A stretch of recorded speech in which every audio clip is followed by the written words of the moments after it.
watching out for you. This is News 4 at 10.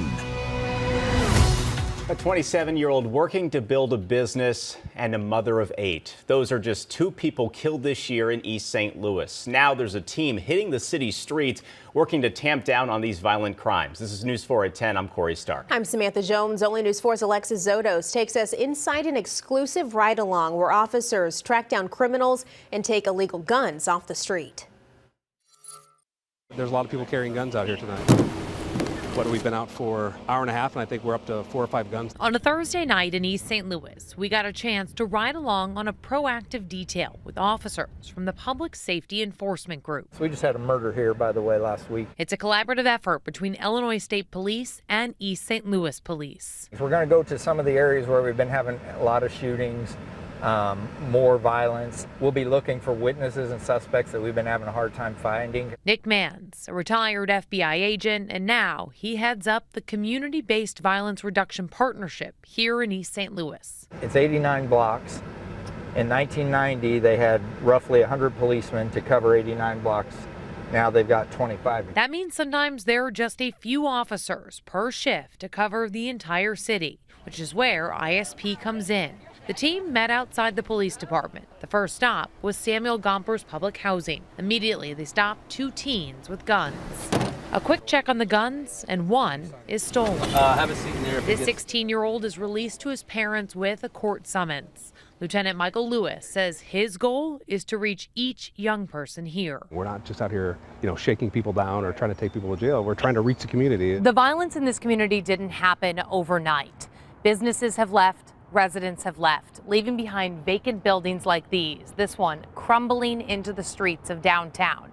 A third of this community lives below the poverty line, but the majority of them want to see change happen. Part of this patrol is interacting with the residents of East St. Louis. I don't know which one makes me happier here. That interaction leads to tips and is proving successful, leading to arrest. But officers are facing systemic issues, including far too many guns in the hands of children. In just this one night, 12 firearms were seized, 11 people arrested for guns. While Illinois has some of the stricter gun laws in the country, Missouri has some of the loosest, and police here see that impact every day. The small body of water that separates us is real easy to go back and forth, and like you said, those gun laws are so much different than ours that it's kind of hard to really enforce our laws with people that's coming from Missouri. As police were confiscating these guns, a call for shots fired. This happened within the last 5-10 minutes. Shell casings scattered across the pavement. A pool of blood where the female victim was shot in the leg. No idea. Witnesses interviewed.